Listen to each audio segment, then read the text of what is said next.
Hello, this is Buddha TV Studios. I changed the name from Not Yet Studios. My bad for changing the name. A lot of people could not find my channel name. And so I hope you all are still subscribed. Thank you so much for the support for Chapter 1. I appreciate it. This is Chapter 2. I will be releasing every month. And please subscribe and like the videos. Appreciate it. Love y'all. Chapter 2. Arrived. POV of Yena in the backstage. Yena arrives at the Dead End Club and is let in through the VIP doors hidden from the public. Yena is accompanied by her manager Kimberly and her security. Yena is wearing an oversized gray hoodie, white miniskirt, and white shoes. Her face is covered by the hoodie. Kimberly is wearing a typical business suit, navy blue pants and a blazer, with a light blue button-up shirt and black high-heeled shoe. Yena, how many people are here, and how long will I be performing? Kimberly, about 3,000, and we want to aim for 2 to 3 hours, maybe 4 if the fans want more. Yena, 4 hours seriously? Says shocked. Kimberly, that's not that bad. Think of how much money you'll make and how many more fans you'll make. Says cheerful. Yena, easy for you to say you won't have a light beam hitting you for 4 hours straight and making you sweat. Says annoyed. Kimberly, okay, fine. I'll ask them to turn down the brightness on the lights if they can. Yena, really thank you. Says wishing the lights will be turned down a bit. They arrive at a door with a sign saying, changing right now, do not enter without permission. Kimberly, this is your changing room, and your clothes should be in there. Yena, please tell me it's not a hoodie with long sleeves under it. It'll be too hot, especially in a compact club like this one. Says wishfully. Kimberly, don't be so dramatic. It's your look all right. You agreed to it along with the agency, remember? Yena, yeah, but they get to be in a comfortable office with AC while I have to perform either outdoor concerts or indoor concerts, and the second option isn't a walk in the park. Kimberly, okay, I'll see what they can do. Okay, just change, and if you don't like it, please do your best to look comfortable. Yena, okay, says pretending to smiling.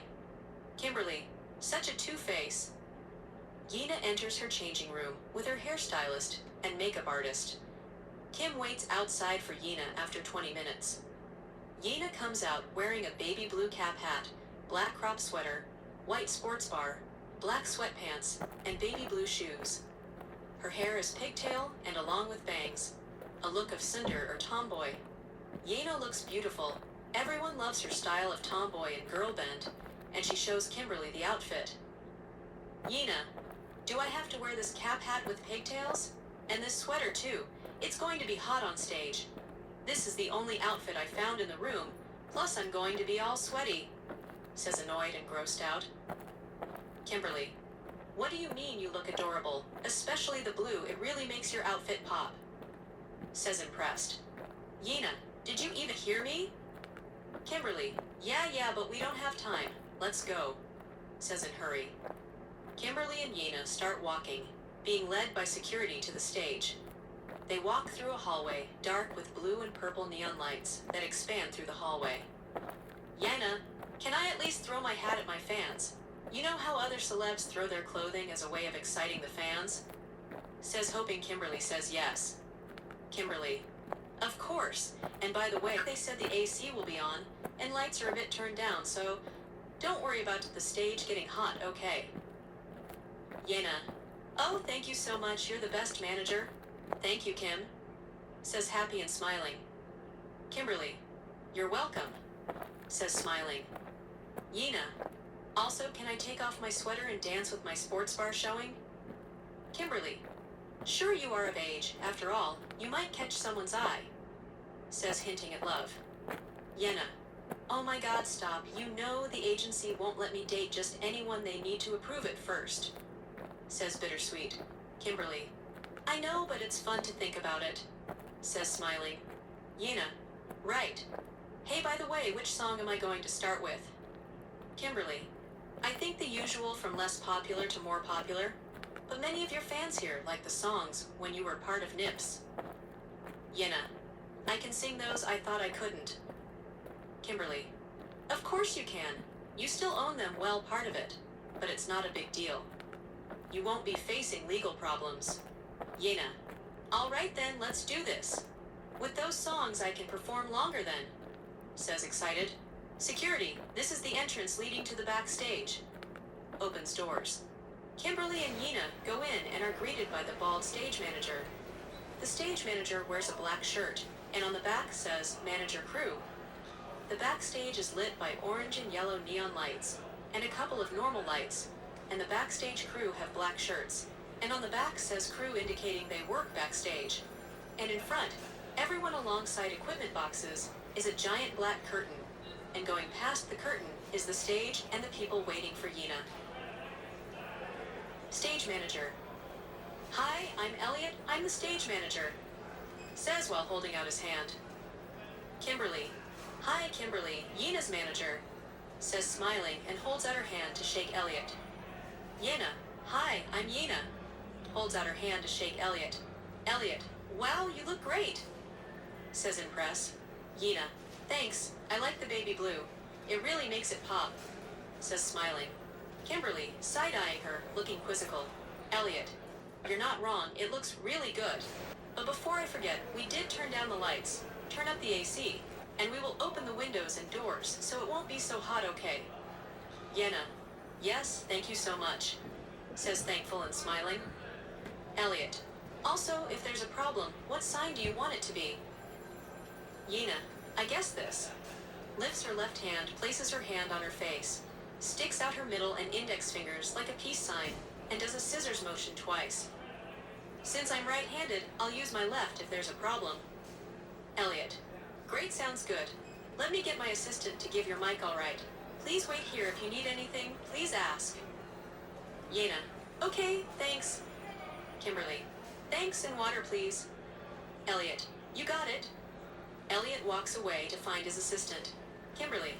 I said that about your outfit, says jesting and smiling. Yenna. Yeah, that's why I complain about each concert event outfit to you to hear what you'll say, and say it when someone compliments on my fit, says smiling and jokily. Kimberly. You are not slick at all, says smiling and not surprised. Yenna. Right, let me dance to ease my nerves. Kimberly. Do your sketches first, please, otherwise you'll get a cramp like last time, says politely and a bit demanding. Yenna. Okay, Mom, sketching is so lame, says jokily and a bit annoyed. As Yenna sketches for 10 minutes, she then starts to dance however she wants. For 5 minutes, then she rehearses her dance moves for each song, and new moves she had learned from her teacher for 20 minutes.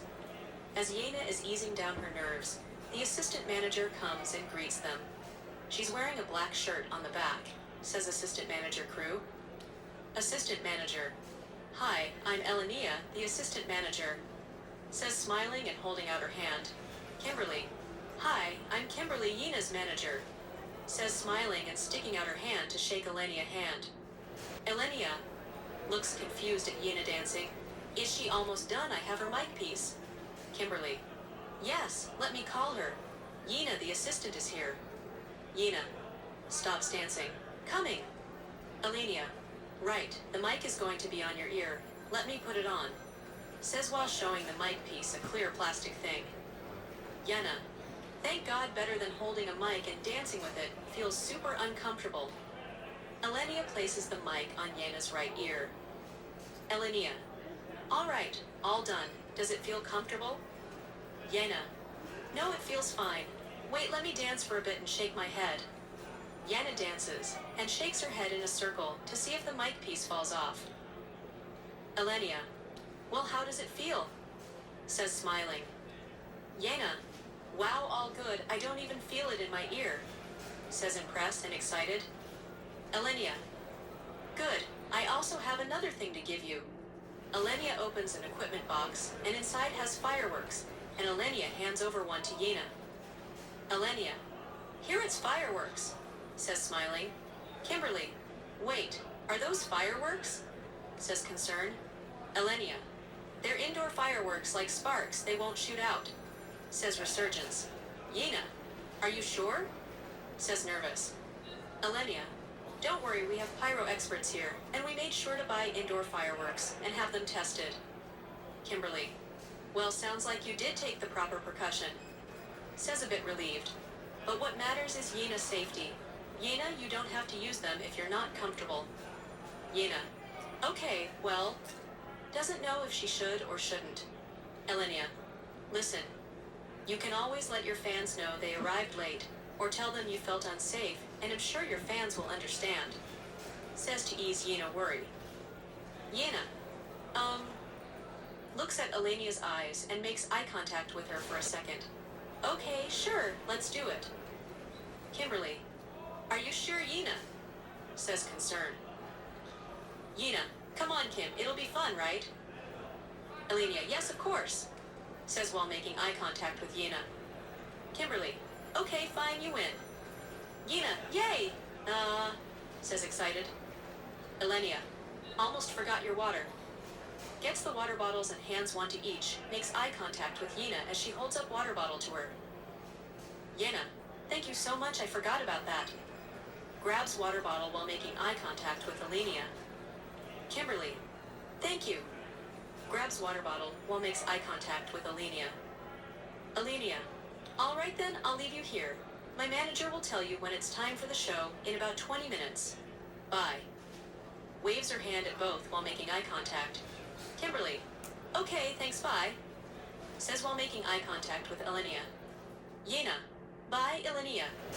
Says while making eye contact with Elenia. Elenia walks away from Kimberly and Yena. Kimberly, hey, Yena did that Elenia girl, Yena, yeah, what about her? Kimberly hesitates for 1 second to answer. Kimberly, well, did you notice if she ever blinked? Yena, what? Why does that matter? Kimberly, never mind, it's nothing to focus on, let's get ready. Yena, okay. Drinks her water. Yena and Kimberly drink their water bottles and prepare for the show, and Yena continues with her warm-ups. Elenia POV. Elenia walks away. She walks straight to the light crew where Elliot is at. Elenia. Hey, Elliot, is it okay to have my lunch break? Grabs his shoulder. Elliot. But Yena is about to start. I need you, says trying to plead. Elenia. You got this, besides, it's going to be in 20 minutes. I'll be back, please. Makes eye contact while grabbing his shoulder. Elliot. Well, alright, fine, but only 30 minutes. Okay. Elenia. Okay, 30 minutes, thank you. Making eye contact and letting go of his shoulder. Elliot. Don't go too far, stay in the club. I don't know if they'll let you back in. Elenia. Okay, I promise to be here. I'll be in the smoking area. Elenia walks away from Elliot and makes her way to the employee door, only exit. Inside she goes to the changing rooms, grabs a bunny girl outfit, and changes into it, and walks out of the employee doors, and makes her way to the smoking area, waiting for Yena to start performing. As Elenia takes out her vape pen to relax herself, Elenia then notices a man walking towards. Elenia is completely annoyed with this guy already, that he's probably going to sit at the smoking area and be there the whole night, or try to talk to her, because she is wearing a bunny girl outfit, and thinks he may have a chance. The very thought of these two options is making her mad. She just wants to yell at him to go away. But as the man walks closer, Elena notices the man's walk. It's drowsy, his shoulders are down, he's looking down, he looks defeated or disappointed. Elenia thinks to herself that the man must be sad, and it makes her happy seeing such a sight. It excites her. Elenia wonders how he would look if he was scared, and not just scared, but scared of death. The very imagination excites her so much, she tries to keep it together. The man arrives at the smoking area and sits down. The man is wearing a green and black flannel, white shirt, and black pants. As he sits at the end of the bench, he stares into the crowd, not even noticing Elenia sitting at the other end. She starts thinking about how to get his attention. After all, she's a bunny girl outfit. How wouldn't he look at her? It's ridiculous. Elenia decides to get up, and pretend to drop her vape and bend over to get a reaction. But just as Elenia was about to go through with her plan, the man speaks saying, "I wish I weren't so lame." And Elenia responds to him saying, "Sorry, what?" Yina POV. Yina starts her performances. She dances her iconic moves and hypes up the crowd. During the fifth song, one of Yina background dancers comes out with fireworks. They all get a firework, long sparkle sticks either used outdoors or indoors. There are 12 background dancers, 6 female and 6 males. The female dancers are wearing the same colors as Yina outfit colors: baby blue crop top sweater, white sports bar, and black sweatpants and baby blue shoes. The male dancers are wearing white tank tops, black sweatpants, and baby blue shoes. Each grab one sparkle stick, and Yina grabs one as well. The sixth song, Start They Dance for Bit, and then near the chorus of the song, they all aim their sparkle sticks at the ceiling and lit their fuse, and the stick fires with a loud bang, hitting the ceiling. All 13 sparkle stick fire as aerial shells. At first, everyone was a bit shaken up by the sound, but continued the music, the crowd still dancing and singing along the song. But Yina, with a concerned and frightened look on her face, as well as her background dancers. They all knew that wasn't supposed to happen soon. The aerial silk dancers caught on fire, and many fell to the ground on top of the crowds. The smoke was spreading, covering the ceiling like a dark cloud. Soon the silk hanging on the ceiling would fall, and those who were under the silk got burned, and fire spread. And chaos began. Everyone running around, stepping on aerial silk dancers who couldn't break their fall due to either being injured and burned.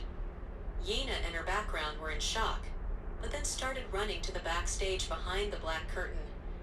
Yena, in complete shock and frozen, was just standing on stage and watching her audience running in panic. Kimberly yells at Yina, but either the panic screams or total shock wasn't responding. Kimberly runs up to Yina and grabs her and shakes her to come back to her senses. Kimberly, "Yina! Yina, can you hear me?" says in a panic. Yell grabs Yina and shakes her. "Yina, what's happened?" says, snapping out of it. "Kimberly, we need to leave now, let's go," says, holding Yina and starts pushing her. Yina, wait, what about everyone else?" says, concerned and scared. Kimberly, "I'm sorry, but there's nothing we can do," says with a guilty face and still pushing Yina towards the backstage. Kimberly continues to push Yina to the backstage, and they both see the stage crew in panic, packing everything, and Elliot asking for Elenia, where she is, and if she's okay, but nobody has seen her. Yina hears her name and remembers their conversation about the fireworks and how they are safe to use, so that there is no worry. As Yena recalls that Elenia seemed to be coercing her to use the fireworks. Yena recalls feeling comfortable and at ease with her presence, almost as if she was a long-lost friend.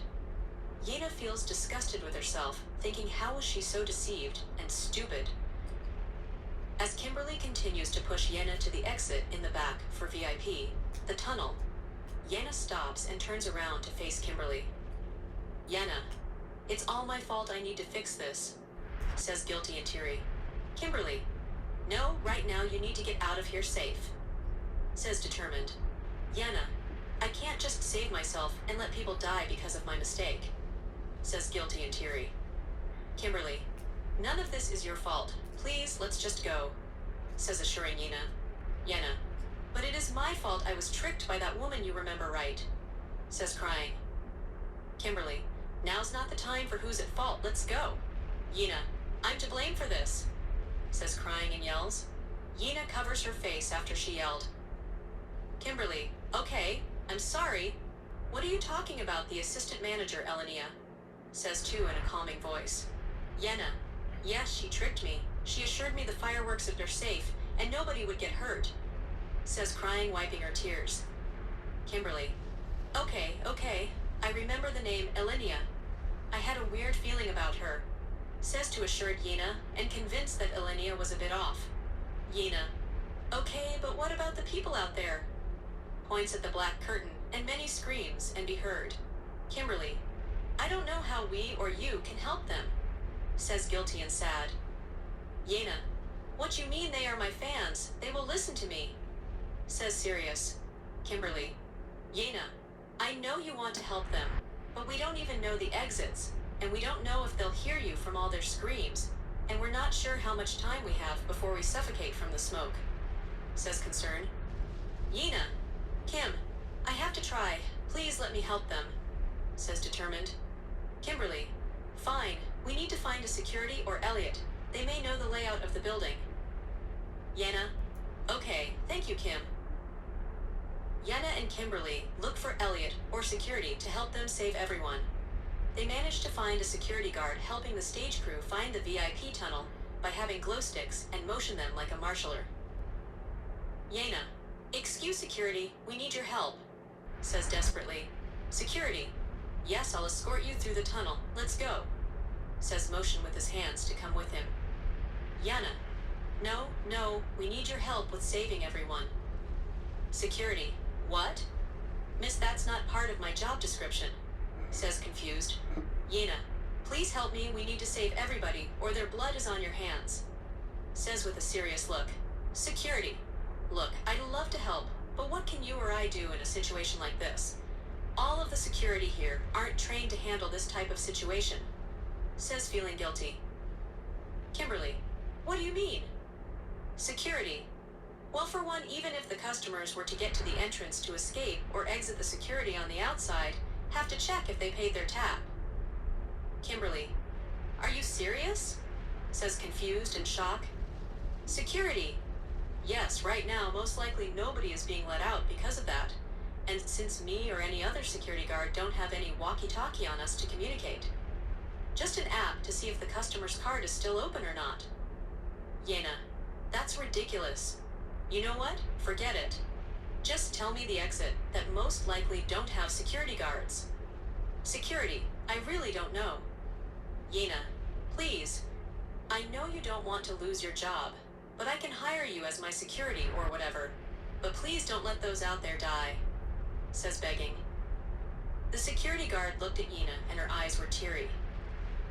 Security, the emergency exit near the game area next to the smoke area, not many go there, mostly employees. Yena, okay, thank you, please take care, says and turns to Kimberly.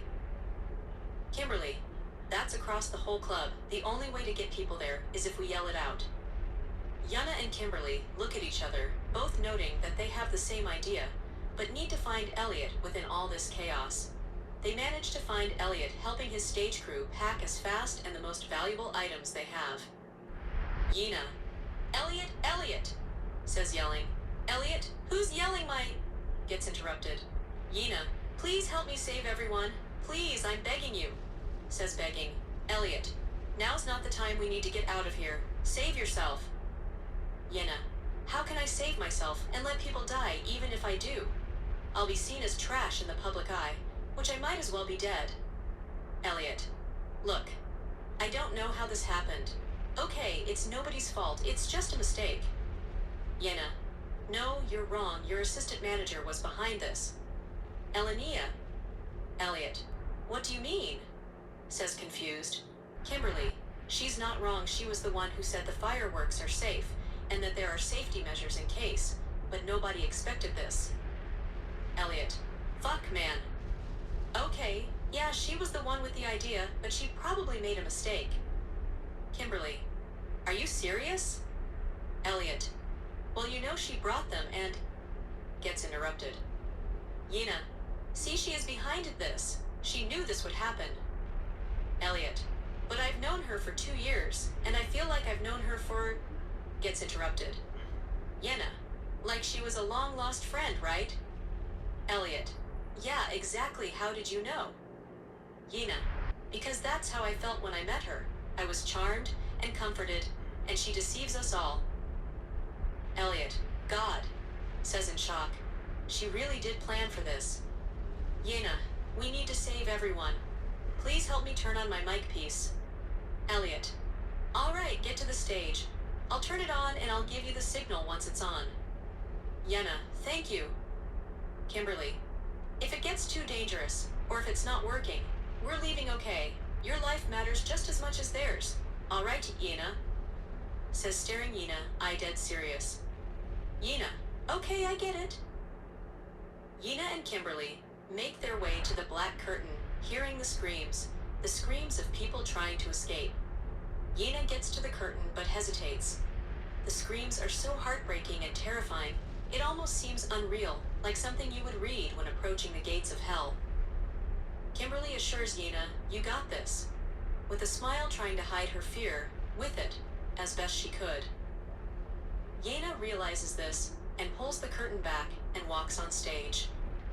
The screams were one thing, but the sight of where it came from was worse. Everyone was running around looking for an exit. Some were trying to crawl to avoid the smoke and tripping others or getting stepped on. The smoke now looks like a gray fog trying to cover everyone. The fire looks like it is in a rage, wanting to consume everything. Yena tries to speak, but the mic piece is not on. She looks at Kimberly for the signal, but all she hears are the screams. Yena starts to panic, and seeing the chaos, she starts to breathe faster. She feels dizzy, but Kimberly yells out her name. Yena turns to look and sees Elliot giving her the thumbs up. Yena takes a deep breath and shouts, "There's a smoking area near the game area," and a horde of people go running. Yena, realizing her mistake now, is in complete horror. Everyone pushing and shoving to get out through a small area. She needs to calm them down and have them go peacefully. Yena is covering her mouth and thinks she really did fail to save them. She wasn't calm or thinking things through. She just wanted to help them, but just made things worse. Yena sees them pushing to the bathroom, going to the smoking area, and she looks at Kimberly and Elliot in horror. Yena hears something and looks up and in a panic shouts, "The ceiling is going to fall!" Everyone starts to panic even more. A loud crack is heard, and as Yena is about to run back to Kimberly and Elliot, Kimberly runs to her, screams, "Yena, watch out!" And Yena looks up, and a stage light falls on her head, and everything goes black. Asterisk. POV Kaisel. Kaisel is wearing a toga outfit from the shed. He's staring at the message on the tree in Latin saying, "Those who arrive shall heal by my desire as punishment." Kaisel asks, what kind of punishment? But he quickly hears girls screaming in embarrassment. Kaisel quickly runs and shouts, "I got togas!" As he approaches, he sees girls covering themselves with their arms and seating, and guys either staring at them or trying to look away. The girls look uncomfortable. The girls are yelling, "Go away," or "Stop staring," while some guys do walk away to the uncomfortable situation, while others come at them defensive saying, "I'm naked too, chill out." Many of the girls start to huddle together to protect themselves from the men's gaze. Kaisel runs up to them yelling at the girls, "I have togas!" Many girls see the clothing he has, but are hesitant, but some are too embarrassed and run to him to get some clothing to cover them. As Kaisel was holding out the togas, he looked at the girls running up to him with faces of embarrassment. He felt guilty and closed his eyes and pointed his head up, which made the girls feel a little bit more comfortable to approach him.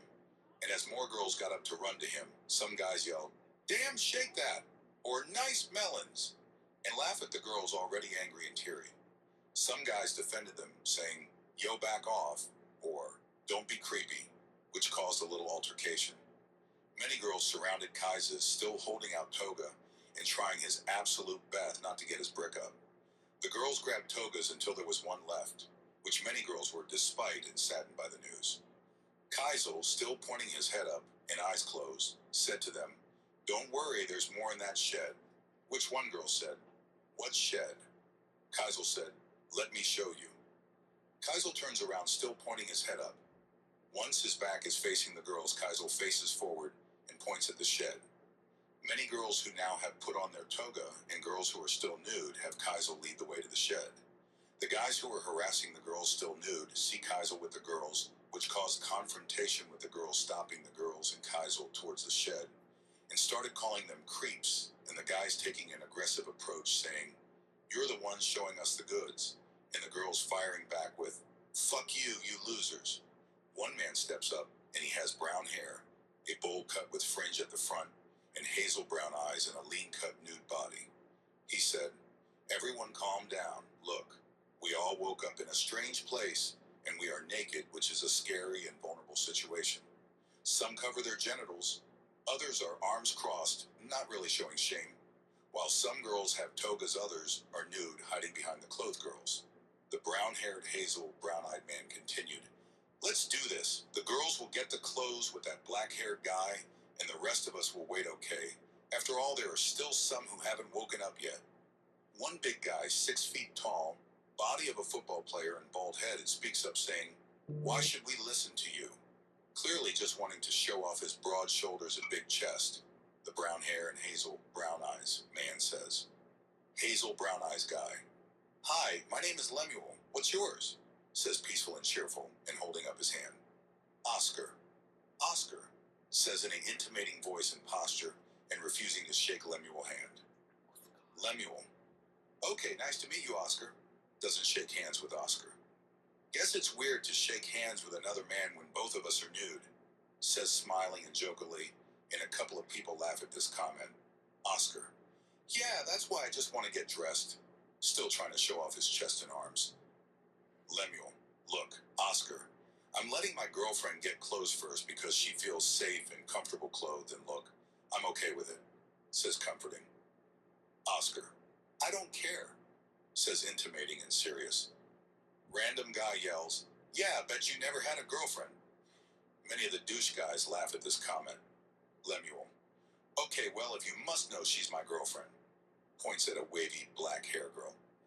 Oscar, "That doesn't mean anything or do anything for me," says being an asshole. Lemuel, "Okay, what do you want then?" Oscar, "Well, if she really is your girlfriend, then tell us how many moles she has." Many douchey guys yell in agreement. "Yeah, prove it." Lemuel, "No, that's stupid. Why should I even announce such a thing?" Oscar, "Well, if she's not your girlfriend, the girls don't get dibs on entering the shed first." One girl yells, "The fuck is your problem?" Oscar, "We need clothes too. It's uncomfortable for us too, you know." Same girl yells, "You just want to be near us and stare at us."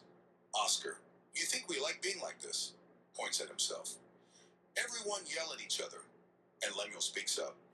Lemuel, "All right, everyone, listen. I'll comply with Oscar's demands. Just let the girls check my girlfriend," says in agreement. Lemuel's girlfriend. Lemuel, says pleading.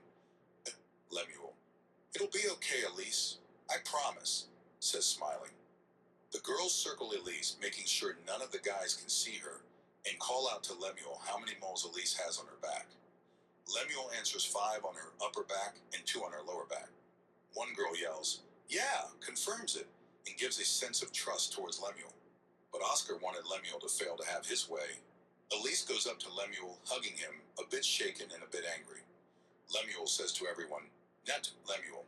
All right, now let's have the girls get clothed first," and gets interrupted.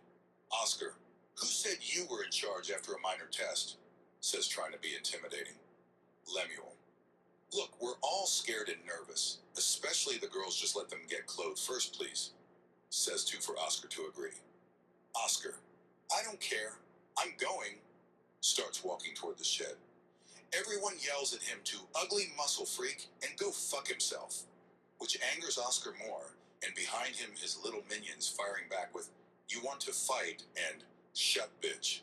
The tension was getting high, and one man nude walked up to Oscar, black hair, buzz cut.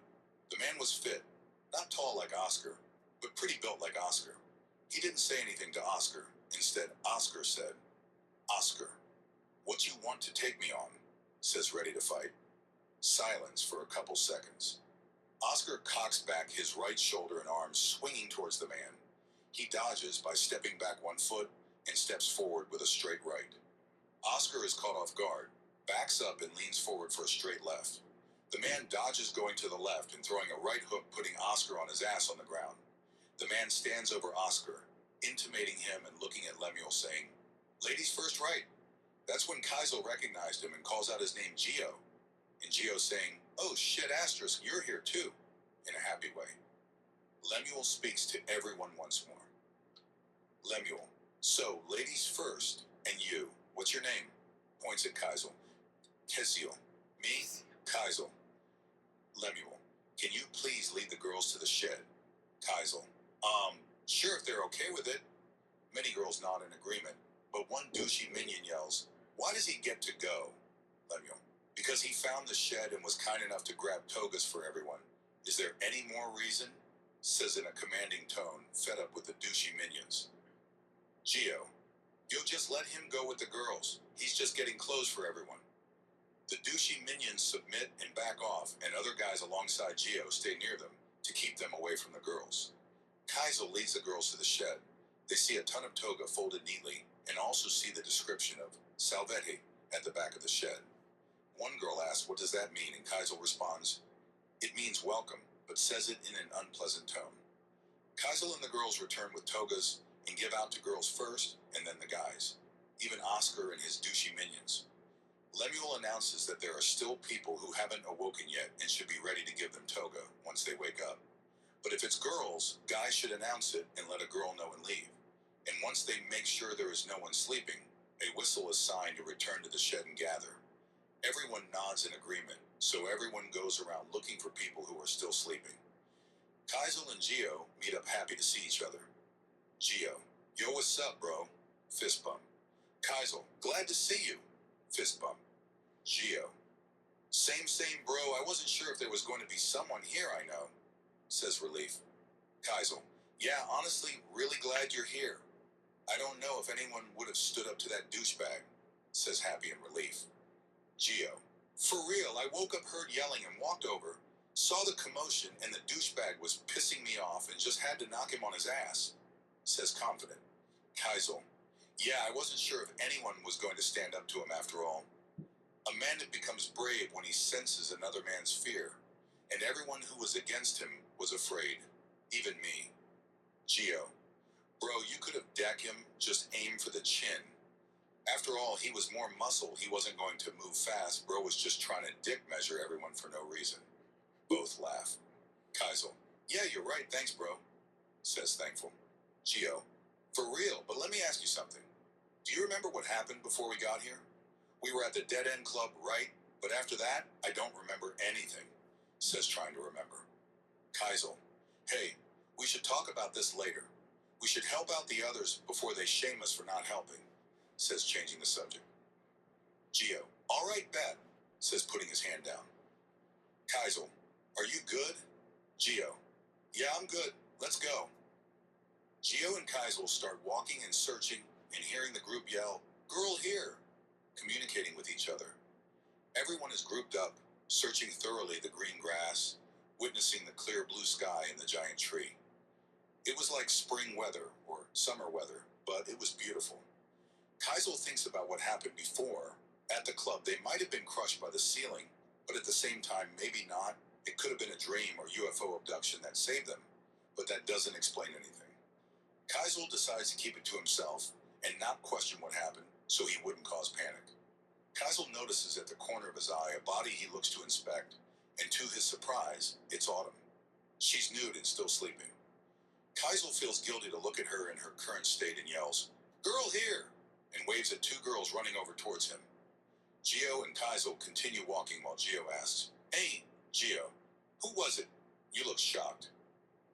Kaizel, "Nobody, man." Geo, "What was that, the first time you saw a naked girl?" says jokingly. Kaizel, "Bro, come on, I won't tell you. You might try to get a peek," says nervous and guilty. Geo, "All right, my bad, but I wouldn't do that. I'm not that messed up." They continue walking and Kaizel spots another girl nude still sleeping. It's Misha. Kaizel yells, "Girl here!" waves his hand for two girls running towards him. Geo, "Hey, any idea why we are naked in the first place?" Kaizel, "What? Why are you asking me?" says confused. Geo, "Well, you're into philosophy and conspiracy shit, so you might have an idea about all this." Kaizel, "Not sure if those are correlated together," says a bit confused. Geo, "Okay, well, give your best guess." Kaizel, "Well, are you born with clothes on?" Eat Geo, "No, but why that's that matter?"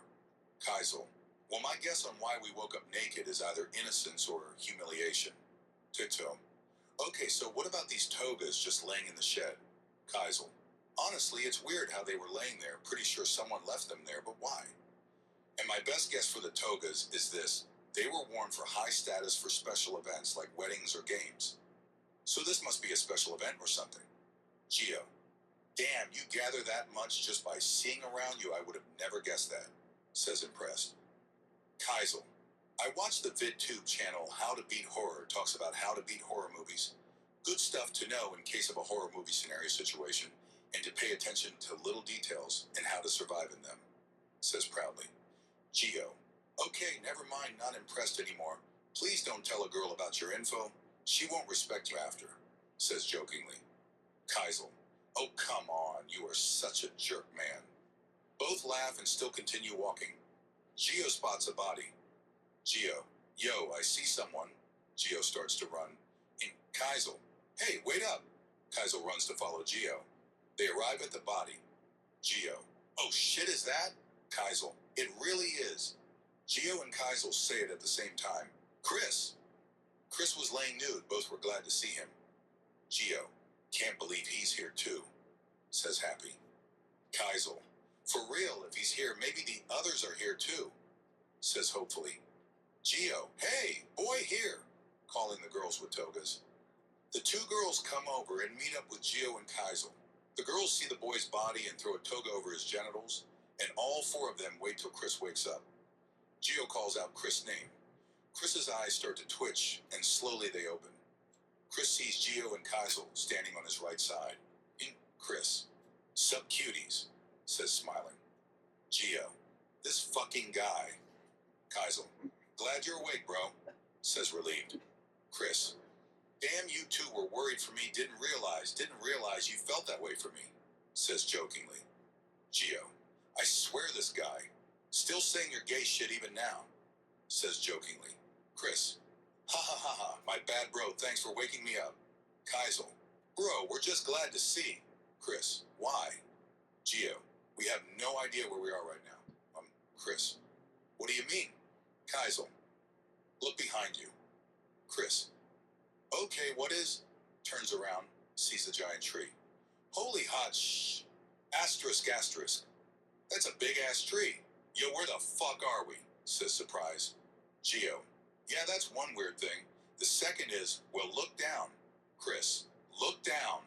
Looks down and sees a toga covering his privates. Yo, you two got a free show? The fuck I'm going to need to charge you, says jokingly. Geo.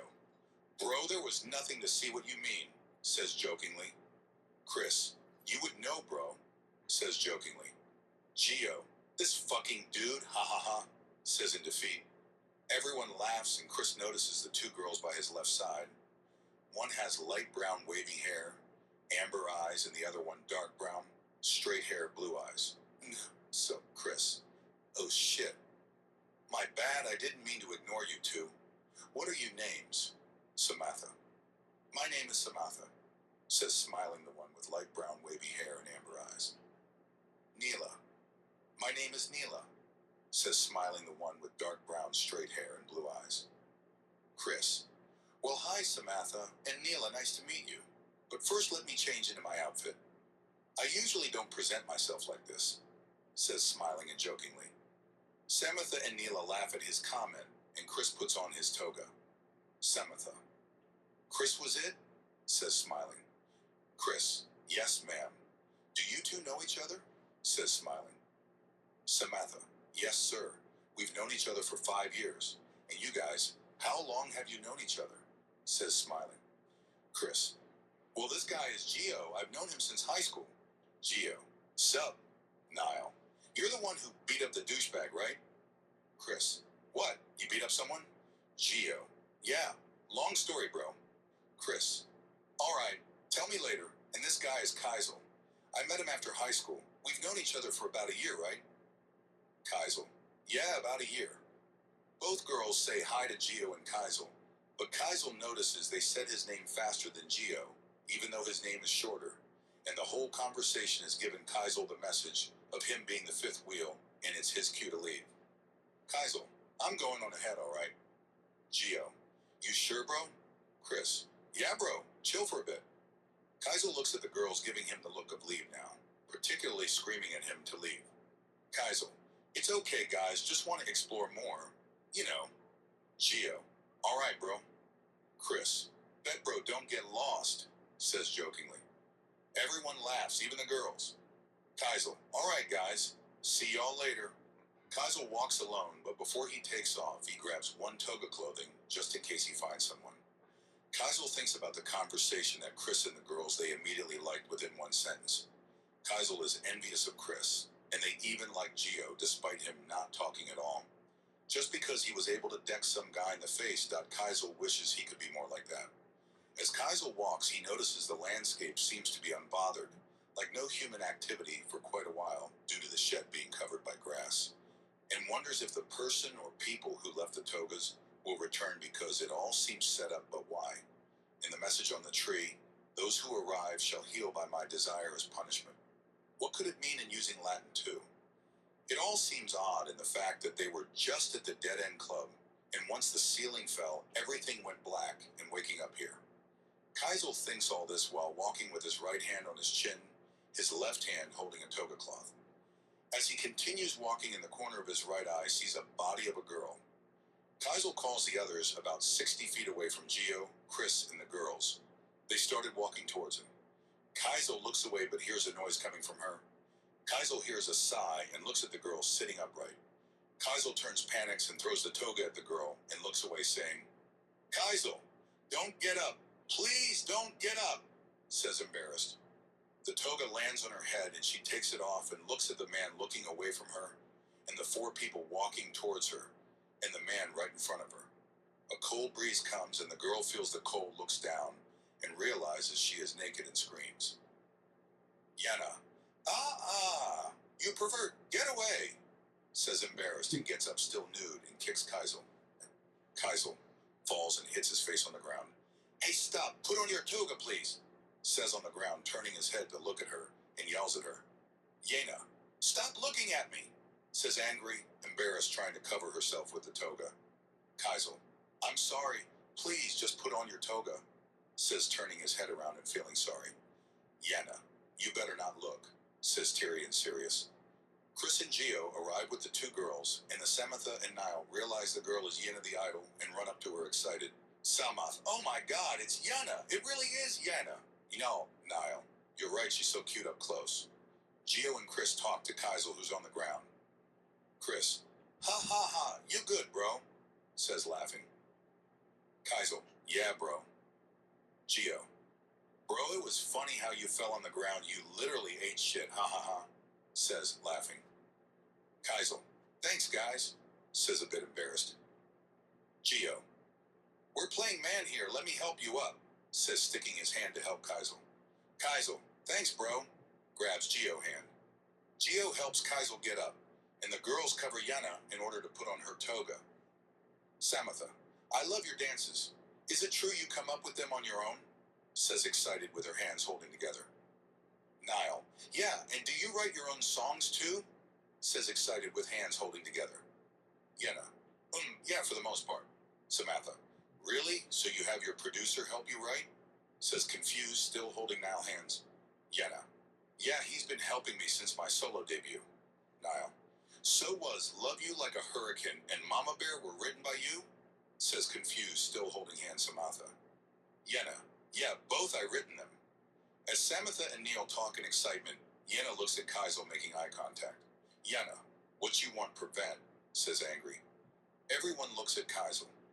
Kaisel looks behind him and then turns back, looks at everyone looking at him, and he points at himself. Kaisel, "You mean me?"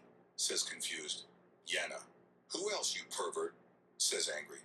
Kaisel, "What do you mean?" Yana, "You kept trying to look at me when I was nude, so don't get near me," says angry. Kaisel, "Look, relax, all right. There was nothing to look at. It was like a little kid like Flat, if that makes you feel better." Chris and Gio laugh out loud at what Kaisel said, and Samartha and Nil look in silence. Yana, "You jerk. I'm going through development. You are a pervert," says embarrassed and angry. Kaisel, "Okay, my bad. You look great naked," says trying to make it better. Chris and Gio laugh even more. Yana blushes. "You jerk. You are a pervert," says embarrassed Tyrion, wrapping her arms around herself.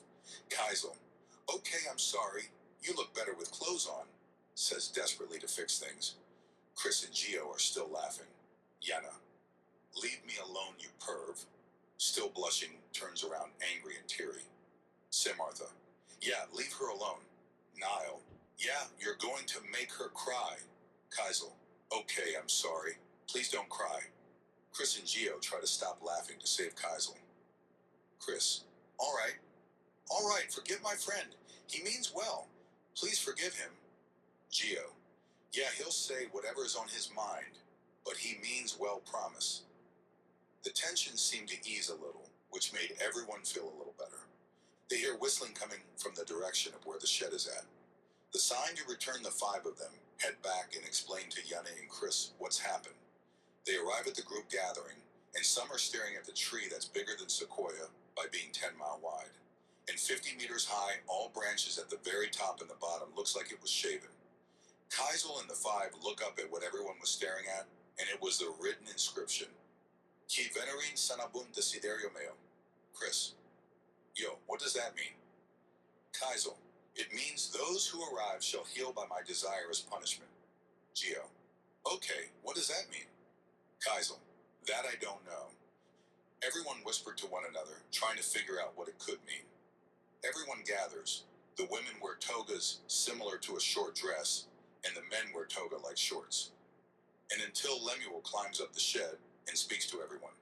Lemuel, everyone, can you all hear me? Someone quiets down to hear him out. Lemuel, okay, I know we're all weirded out by this whole situation, so right now I need volunteers to help explore beyond this place.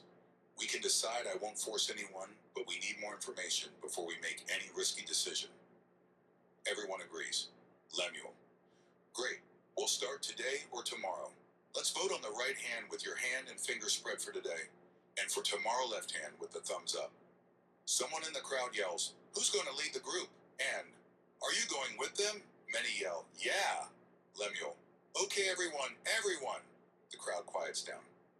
I understand, and of course I will go. I want to find shelter and food. If you don't want to come, it's your choice. But as you can see, there's nothing as far as the eye can see. And if we find a tree, we can use it as shelter, and it may be a fruit tree.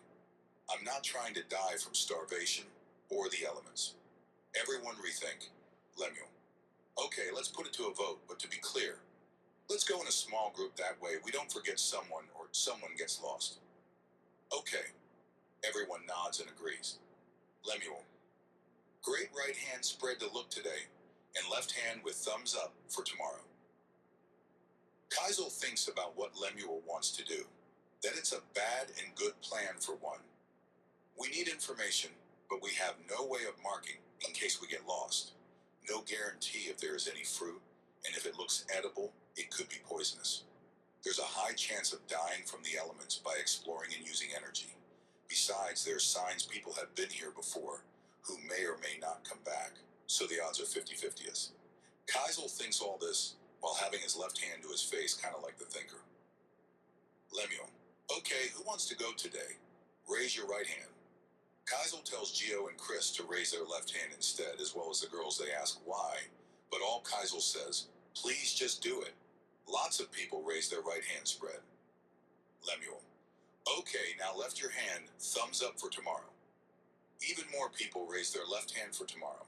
And Kaisel, Gio, Chires, and the girls raise their left hand as Kaisel asks them. Lemuel, all right, we'll go tomorrow, okay? I'll personally ask around if anyone wants to join me. And if you want to come, please come find me. Thank you. Let's all rest up. A random guy yells, what does the letters on the tree say? Silence. Lemuel, it says, those who arrive shall heal by my desire as punishment. Everyone starts to talk to one another. And Lemuel. Everyone. I understand your confusion, but let's just rest and think it over by tomorrow morning. Agree. Everyone nods in agreement, and everyone disperse, going their separate ways, meeting up with familiar faces and friends they recognize.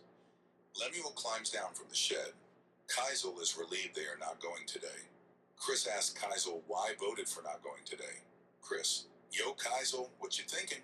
Says curious. Chris and Gio and the two girls look at Kaisel for his response. Kaisel, well, I want to check out something, and for now we should look for Bryce, Wayne, Efren, Enzo, see if they're here. I'm going to look for someone right now. Gio, yo, are you serious? Kiesel, yeah, we gotta look for them. Chris, all right, Let's look for them. All three start searching for the rest of their friends, calling out their names, and they get a response and eventually find each other. Ishmael. Yo, sup? Says Happy with fist bump. Chris. Glad to see you, baby daddy and cutie. Says Happy and fist bump. Enzo. I'm glad you guys are here too. Says Relief. Wayne. Sup, bae, and glad to see you guys too. Says jokingly. Kaisel. Sup, guys, glad to see you all. Says Happy. Efren. Damn, didn't mean to make y'all miss me. Says Happy and jokingly. Bryce. Yeah, for real, but do any of you know what's going on or how we got here? Says Curious. Geo. I remember the club last night. Wayne. Same here, we were invited to a party at Dead End. Chris. This might just be the after party, broski. Or Efren. True, after all, we have togas the shit we wear at the college camps, remember Ish? Ishmael. Yeah, bro. Hella baddies, they were trying to have fun that night. Enzo. Okay, so who organized this after party or who's the host? Wayne. True, who invited us and forgot drinks and music. Says disappointed. No, Chris. For real, any of y'all have an idea what park or field this is? Efren. Nah, it doesn't seem familiar at all. Ishmael. I see familiar faces, but that's about it. Bryce. Does anyone else remember what happened last, because I'm going blank? Geo. I remember something, but it just goes blank and black. Nothing, I feel like something happened. Says confused on his memory. Kaisel. Think we should just rest and think it over tomorrow, guys. I mean, we can't remember what happened, so why force ourselves? We're in no rush. Says to reassure everyone. Efren. Bet, bro, after all, there's some baddies staring at me, begging me to come over? Ishmael. Shit, you right. We haven't forgotten our mission, have we? Chris. Bro, way ahead of you. All right, got one girl waiting for me. Geo. Bro, I called dibs on the dark hair one. Chris. Shit. All right, bet say less. I ain't gonna fight you over a girl. Geo. This guy, nah, pretty sure the black hair likes me, that's all. Kiesel. Probably because you kicked that guy's ass. Geo. Yeah, most likely. Wayne. Wait, you got into a fight? Says surprise. Geo. Yeah, just decked some guy trying to dick measure everyone. When I woke up, he pissed me off, so I knocked his ass out. Wayne. Bro, why didn't you wake me up or something? I want to fight. Says a bit sad. Geo. Bro, I had no idea where I was or where anyone was. And honestly, by the time I did find you and woke you up, we would have been so late. Says smiling. Wayne. All right, bro. Next time, call me over. I want to fight someone. Bryce. Why do you like fighting so much, bro? Most people hate it. They see it as dumb or unnecessary. Says smiling. Wayne. You mean pussies see us as that, but real people like who have seen and been through shit only know of one way of resolving a conflict, and it feels good just to relieve stress, you know. Says smiling. Ishmael. You a crazy motherfucker, man, I swear, but same fighting just feels good. Says smiling. Enzo. So we're going separate ways, or we just trying to look like we're having a sausage party here? Says jokingly. Efren. Yo, baby daddy trying to have some fun. Enzo. Nah, I'm just trying to figure out what we're doing. Efren. Yo, that chick that keeps checking me out has some couple of friends want to come along? Says while motioning his head in a way of pointing the girls. Ishmael. Say less, bro. Everyone laughs. Chris. All right then, let's go Geo. Geo. All right, see you guys later. Both Geo and Chris leave towards the girls, Nile and Samantha. Efren. All right, the rest of y'all coming with me, right? Enzo. All right, yeah. Ishmael. Let's go. Wayne. Screw it. I'll go too. Bryce. Yeah, I got nothing better to do. Efren. Kaisel. What about you? Wayne. Come with us. Enzo. Yeah, watch the master at work. Kaisel. Thanks, but I want to talk to someone right now. Ishmael. Damn, who caught your eye? Kaisel. That one dude who was trying to leave to get shelter. Ishmael. Damn, bro, didn't know you swing like that? Says jokingly, and everyone laughs a little. Kaisel laughs. Bro, I just need to ask him something. It'll be quick. Wayne. Bet it'll be quick. Says smiling, everyone laughs. Kaisel. Screw you, bro, I'll be back all right. Says jokingly. Efren. All right, see ya. Kaisel. See ya in a bit. Efren, Enzo, Ishmael, Wayne, and Bryce walk towards a group of girls, and Kaisel looks for Lemuel. As Kaisel searches for Lemuel, he thinks about what's happened before and somewhat remembers the club, but has a gut feeling of fear when he thinks about it, and maybe something bad happened. But what's to talk to Lemuel since he's more vocal and logical among everyone? As Kaisel walks around, he sees faces of confusion, trying to piece together whatever memory and faces of smiles, masking their confusion, trying their best to ease everyone else. Kaisel finds Lemuel hugging his girlfriend while sitting on the ground and talking. Kaisel contemplates whether he should interrupt them or wait until Lemuel needs to go to the bathroom or something, but decided to just walk up and talk. After all, this is important too. Kaisel walks up to Lemuel and his girlfriend and says, Kaisel, excuse me, Lemuel, says nervous and feeling bad. Lemuel, yeah, who are you? Says curious.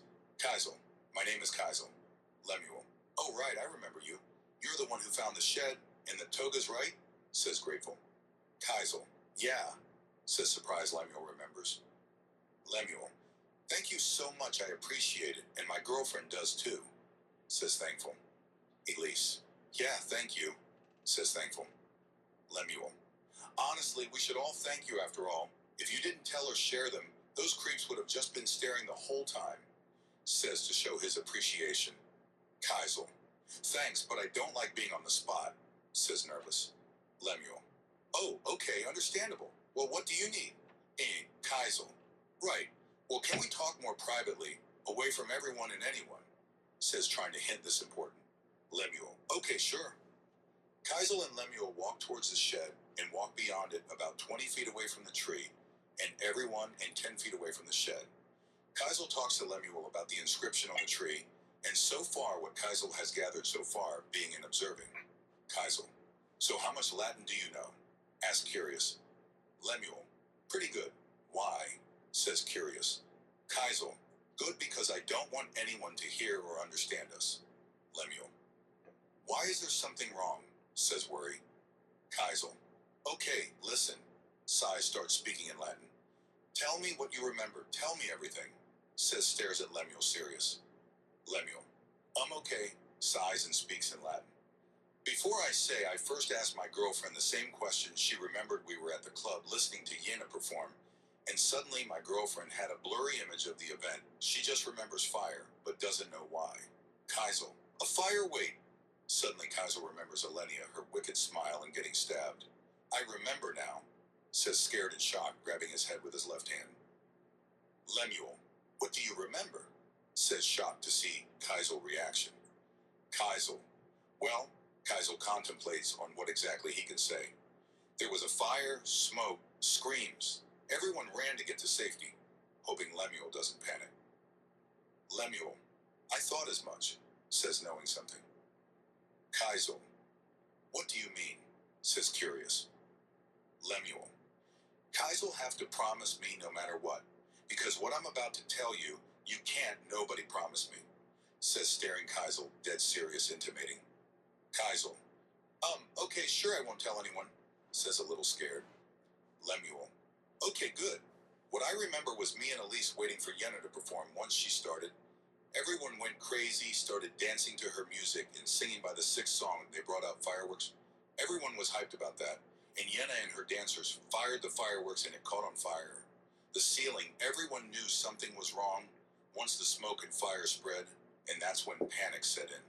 Everyone running, stepping on each other, or pushing each other. Soon the ceiling started to crack, and it fell on us. And I don't about you, but once it fell, everything went blank or black.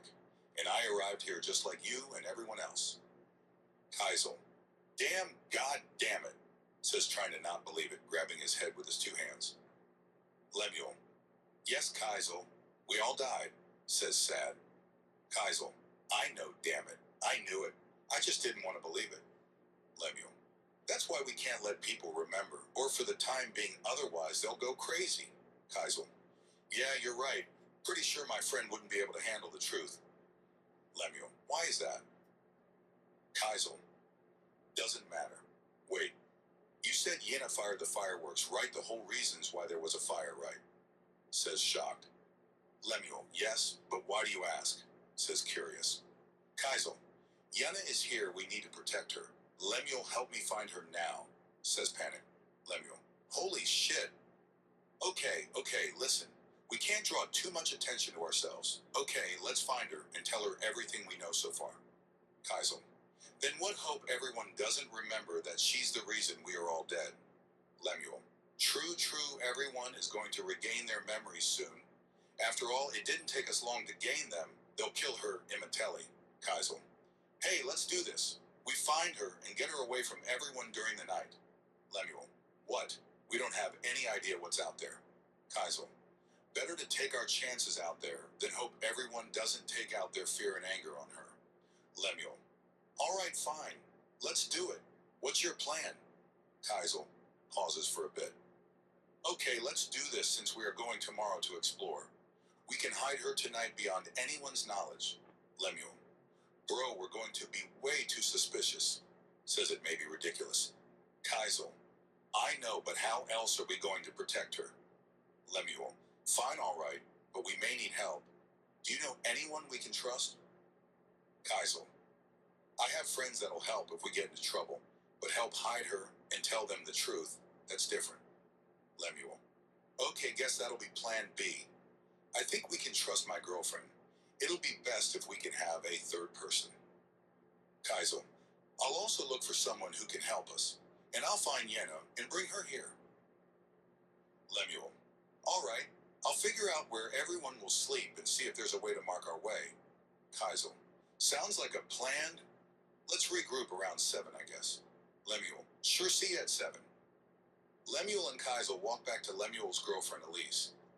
Elise, hey, you were gone for a while, what'd you talk about? Says curious. Lemuel, just about the Latin lecture. Elise, oh, okay, well, nice meeting you, Kaisel. Kaisel, yeah, nice meeting you too. Kaisel looks at Lemuel, giving him the look of the plan starts now. Kaisel walks away from Lemuel and his girlfriend and is hoping Elise really can be trusted. Kaisel thought the reason Lemuel and I were able to keep our cool was because we knew what happened, but trauma affected the brain trying to protect itself. That's the reason everyone doesn't remember. Well, now's not the time to second guess everything. I must find Yenna. Kaisel walks around looking for a crowd of people or something that indicates a fan group of Yenna. Kaisel walks searching, trying his best not to draw attention to him, and someone yells his name, Kaisel. The voice sounded familiar and he turns his head towards the direction the yell came from. And he sees a beautiful girl with blonde hair waving her hand over her head, smiling with her eyes. It's Autumn running towards him. Kaisel completely forgot he saw her earlier nude, which makes him look down at her chest. And Kaisel feels guilty and embarrassed and looks away. Autumn meets up excitedly and hugs him. Autumn, thank God you're here. I'm starting to believe that there was no one here I knew, says hugging Kaisel and happy to see him. Kaisel, yeah, glad to see you too, says trying his best not to picture her nude and patting her right shoulder blade. Autumn, what about you? Have you seen your friends? Kaisel, yeah, I just left them a while ago. Kaisel interrupts himself. Wait, you haven't seen anyone you know besides me, says suspicious. Autumn, nope, you're the only one so far. Kaisel, not even Tatiana, says curious. Autumn, no, I was kind of hoping you might have seen her, but guess not, says sad. Kaisel, that's weird. Autumn, yeah, I know right anyway. Do you know where we are by any chance? Kaisel doesn't respond to Autumn's question and thinks about who arrived here because at first it seemed everyone at the club is here, since that's the last thing Kaisel and his friends remember. But the fact Tatiana not being here is another mystery to solve why they are here. Kaisel hears a muffled voice and snaps out of it once the voice tone is raised. Autumn, Kaisel, says frustrating. Oh, Kaisel. Oh, my bad. What's up? Autumn, I was calling your name, but you didn't respond to me, says kind of sad. Kaisel, I'm sorry I have too much on my mind, but thank you for telling me about this. I gotta go, says in a hurry. Autumn, what? You're leaving already? Says sad with poppy eyes. Kaisel, look, I know it's sudden, but I gotta find someone quickly, okay? Says feeling guilty and in a hurry. Autumn, well, okay, if you need my help, let me know, says sad, wishing he doesn't leave. Kaisel, all right, see ya, says in a hurry. Kaisel walks away from Autumn, leaving her alone. As Kaisel walks, he thinks about Yenna, how to get her and him alone, which already sounds creepy. Not even that Yenna most likely remembers Kaisel's face since he's seen her nude. Making her trust him is going to be difficult. But Kaisel gets an idea, maybe instead of him and Yenna alone together, he can have a third person, a girl preferably. But who? Kaisel thinks for a moment, stops walking and turns to Autumn and smiles at her and says to her, Kaisel, hey, would you like to help me out with something? Says smiling. Autumn, yes, please, what do you need? Says excited. Kaisel, great, okay. First, do you remember Yenna? Autumn, the pop star. Yeah, why? Says curious. Kaisel, I need to find her to help lead everyone here. You remember Lemuel, the one speaking on top of the shed? Well, I was thinking people will overthrow him or ignore him since he's a nobody, but with a public figure such as Yenna will make everyone at ease and trustworthy with her on his side, you know. Autumn, wow, you really thought this through, says impressed.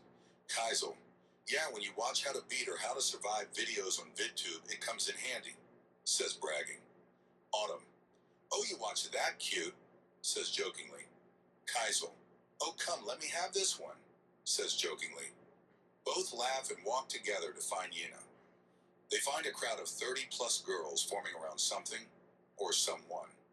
Both Kaisel and Autumn go to investigate what is going on. Kaisel, not being able to see, asks a girl with black straight hair covering their eyes. Kaisel, hey, what's going on? Says curious. Stranger girl, it's Yenna, she's sleeping. It's so cute, says with cute stimuli. Kaisel turns to Autumn. Kaisel, she's here. Autumn, okay, so what now? Says confused. Kaisel, good question. First let me figure out exactly what's going on. Says focus. Autumn, okay? Says confused. Kaisel steps up to the girl with black straight hair covering her eyes. Kaisel, hey, so is Yenna doing anything else other than sleeping? Stranger girl, well, I only got to see her sleep, but I heard she's been done sing-alongs and funny accents. Kaisel, okay, is her manager here by any chance? Says focus. Stranger girl, no, why? Says confused. Kaisel, just wondering why she would be here. It might be a tour or something. Says trying not to sound suspicious. Stranger girl, really you think? Says excited. Kaisel, yeah, probably. Kaisel walks away from the girl and goes back to Autumn. Autumn, so what you found out? Says curious. Kaisel, she's just entertaining her fans. Says sedate. Autumn, okay, so what now? Says confused. Kaisel, well, I was able to find out her manager isn't here. Autumn, why does that matter?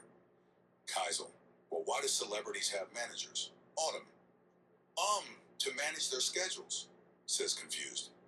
Kaisel, yes, but also to help present them in the public eye and have good relations with their fans. Right now, all her fans see her as a monkey with tricks rather than a living person. And that's because we as humans have a really bad habit of seeing one as an object rather than our own kind. Autumn, so what are we going to do? Says concern. Kaisel, we wait until some idiot disrespects her or whatever. Then we defuse the situation and escort her out of here, okay? Says sedate. Autumn, wow, Kaisel, you really thought this through. You have a good mind in these things, says impress. Kaisel, thanks, I know a bit about psychology, says hiding something. Autumn, okay, but why will her fans mistreat her suddenly? Don't they love her? Kaisel, like I said earlier, a celebrity's manager helps with relation with their fans to show how kind and charming they are, and show their hobbies and weird little quirks they have, but when those are revealed, fans tend to think they are friends as if they've known each other for a long time. That's why there's stories of fans stalking celebrities and how many fans assault them as well. Which is why now celebrities don't reveal much as who they are and show what their fans love about them. Autumn, so you're betting someone does something to Yenna? Says concern. Kaisel, yeah, it's the only way for me to get her, says sedate. Autumn, Kaisel, you're kind of scaring me now, says scared. Kaisel, what do you mean? Says smiling and amused. Autumn, well, how you pay attention to all this, it feels like you can manipulate anyone you want. Make do whatever you want, says concerned and scared. Kaisel, ha ha ha ha ha. I'm sorry I didn't mean to scare you, says smiling and joking. Autumn, okay, says Concern. Kaisel looks at Autumn and notices she's a bit guarded being around him, and he feels bad for making her feel scared, and decides to make feel better by telling her the truth. Kaisel, look, I'm sorry I saw on VidTube, okay? All this psychology and a couple of celebrity interviews, and how they hate when a fan takes their interaction too far. I didn't want to tell because I knew it would be lame to find out where I got that information, says honestly. Autumn, oh, ha ha ha ha ha, I'm sorry and don't worry. I don't think you're lame and thank you for being honest with me, says smiling with her eyes. Kaisel and Autumn look at each eye contact. Autumn smiles and Kaisel smiles too. Kaisel thinks to himself, how would my life be like if I was more of a man, or if I only knew what it meant to be a man, would you have been mine? Suddenly they hear the crowd cheering excitedly that Yenna woke up from her nap, and the crowd is surrendering to her, asking for little acts for her to do. From, can you meow like a cat, or yawn like a cat, as well as, can you dance with me, or can you booty word dance, and even do more English accents. All this was overwhelming Yenna, trying to get them to back up and give her room, but everyone just kept getting closer and closer, preventing her from getting room. Yenna tried to control the crowd by telling them, back away please, and I can't move. But she could not be heard due to everyone asking her to perform little tricks. Yenna started to panic since nobody was listening to her, and the crowd was being suspenseful that she wasn't doing anything, and they began to shove each other. Yenna, still trying to control them, tried to speak up, but her voice, and soon she was beginning to be crushed by the crows surrendering her from all sides. Yenna tried to yell that she could not breathe, but the crowd could not notice due to their suspense and excitement. As Yenna was being crushed and her back facing the giant tree, someone's hands placed them under Yenna armpits. Yenna feels this turnaround, and it's Kaisel lifting her up and pulling her towards him, and everyone in shock seeing this. As Kaisel pulls Yenna towards him, he holds Yenna like he's hugging her from behind, and Kaisel yells at everyone, everyone back up, please! Kaisel then places Yenna down. She is showing signs of hyperventilating, grabbing her chest and breathing heavily. The crowd noticed this and started to back away, giving Kaisel and Yenna some room. Kaisel says, everyone, Yenna is not feeling well. Please let her rest. I know it's exciting to see her, but she's a person just like you and me, so please give her a break. The crowd seeing Yenna breathing heavily felt bad. Some apologized and others walked in shame. Leaving Kaisel and Yenna alone, Autumn is there too among the crowd. Yenna, thank you for saving me, says breathing heavy. Kaisel, don't worry about it. Can you walk or do you need to lay down for a bit? Says Concern. Yenna, no, I'm fine. Let me just gather myself, says trying to control her breath. Kaisel, oh, okay, just let me know if you need anything, says Concern. Yenna looks at Kaisel and remembers Kaisel from before. Yenna, wait, you're the creepy guy from before, says Shock, still breathing heavy. Kaisel, you still remember that, and I wasn't being creepy, just wanted to give you clothes, that's all, says Surprise. Yenna, you grabbed my armpits? You got a fetish for armpits, you creep? Says covering her shoulders with her hands like she's hugging herself. Kaisel, what? That's stupid, and no, I don't have an armpit fetish, just wanted to help you. Okay, that's all, I just didn't want you to get hurt, says grossed out in concern. Yenna, flustered by Kaisel answer. Oh, really? I'm sorry, says impressed. Autumn walks up Kaisel. Autumn, Kaisel, are you okay? Says Concern. Kaisel, yeah, don't worry, says Focus. Autumn, is Yenna okay? Says Concern. Kaisel, yeah, just give her some room. Autumn, Kaisel, how'd you get Yenna out of the crowd? Says impressed and shocked. Kaisel, well, I first waited to see how her fan would get out of hand, like any riots or something like that. Then I pinpoint the weak point in the crowd. If we were to see from the sky, the crowd near the tree had fewer people, making it a possible exit. Then I grabbed Yenna and lifted her up like a child, because she's tiny. If you have a child in a crowd, best to lift them up and place them on your shoulders in order for them to breathe, says casually Autumn. And you saw this in VidTube, right? Says smiling and impressed. Kaisel, yes, honestly, I've learned more things online than in school. says bragging. Kaisel turns to Yina and walks up to her to check up on her. Kaisel, Yina, you're back to normal, says concerned. Yina, yeah, let me guess you want me to do a stupid trick, says annoyed. Kezio, no, just checking on you, says with his hands up waving no. Yina, then what do you want, says confused but guard up. Kaisel, nothing at all, bye. If you need help, come find me, says walking away. As Kaisel walks away from Yena, he walks up to Autumn and says, let's go, we're done. And they walk away together. Yana sees them walking away with a sudden face and fear in her eyes. Yana almost begins to cry, and she says, Yana, wait. I'm sorry, I'm still a little shaken up. Please, if you need anything, I'll help you, says polite. Kaisel. Well, okay, there's one thing. Would you like to meet Lemuel, the guy who spoke on top of the shed? Yana. Why? You don't want anything from me? Says confused. Kaisel. That's what I want, is you to meet him. Will you do that for me? Says sedate. Yana. Sure, I'll follow you. Kaisel. Great. Let's go, says smiling. Kaisel leads Autumn and Yena to the shed as they are walking. Autumn looks at Kaisel with confusion in her eyes and asks, Kaisel, what exactly is going on? Kaisel couldn't bring himself to tell, not just yet. All he said was, I'll tell you later. With sadness in his eyes, they arrive at the shed. Kaisel tells Autumn and Yena to wait near the door of the shed, and he went around to look for Lemuel, and Kaisel found him behind the shed, sitting on the ground waiting. Lemuel. Hey, you're back. Did you bring it here? Says in Latin. Kaisel. Yeah, she's near the door of the shed, says in Latin. Lemuel. Good, I broke a piece of the shed, a plank of wood. It can help leave a trail to find her, says in Latin and holding a piece of wood. Kaisel. How did your girlfriend take the news? Says in Latin and curious. Lemuel. Not well at first, but as I told her there was someone's life in danger, she put aside her feelings and is willing to help us, says in Latin and sad. Kaisel. Where is she? Says in Latin curious. Lemuel. Over there, she's laying on the ground, says in Latin and pointing Elise's location. Kaisel looks and sees Elise on the ground where he had his meeting with Lemuel. Kaisel. So you ready to tell Yena? Says concerned. Lemuel. I guess, but I want Elise to be there when we tell Yena. Kaisel. Can we trust her? Says concerned. Lemuel. Yeah, she's been there for a while. She just needed time for herself.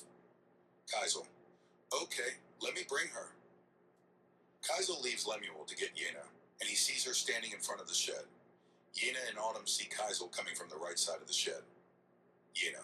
Hey, you're back, says smiling. Autumn. Hey, you're back, says smiling. Both say it at the same time and look at each other. Kaisel. Yeah, hi, Autumn, can I ask you to stay here, please? Autumn. Sure, but why? Says curious. Kaisel, I promise to tell you after. Just please stay here.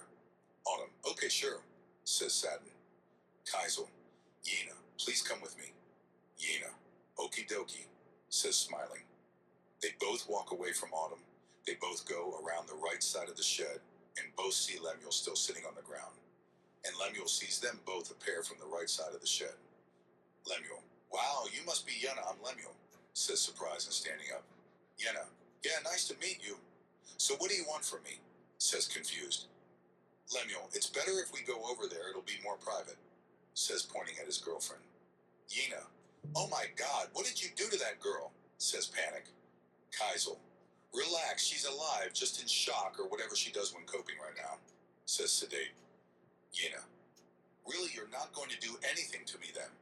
Says hoping nothing bad happens. Lemuel. Of course not. We just want to tell you something.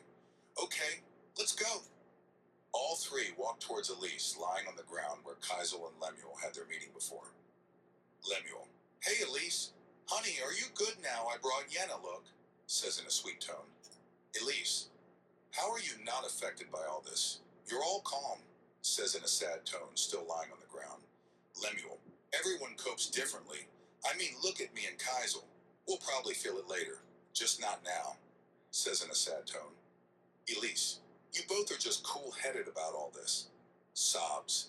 God damn it, Lemuel, we were going to be a family and this happened to us, says crying and lying on the ground. Lemuel. I know, honey, says with a sad face. Yena. Okay, what the hell is going? You better tell me right now or I'm leaving, says annoyed. Kaisel. Okay, Yenna, what's the last thing you remember? Yenna. What? I don't know, says confused. Kaisel. Yenna, try harder to remember the club, the dead end, says Focus. Yenna. Yeah, but my manager will be here, says confused. Lemuel. Yenna, remember the fireworks, says staring her dead in the eyes. Yenna. Yeah, but what does... Yenna pauses and grabs her head with her hands and has a shocked face.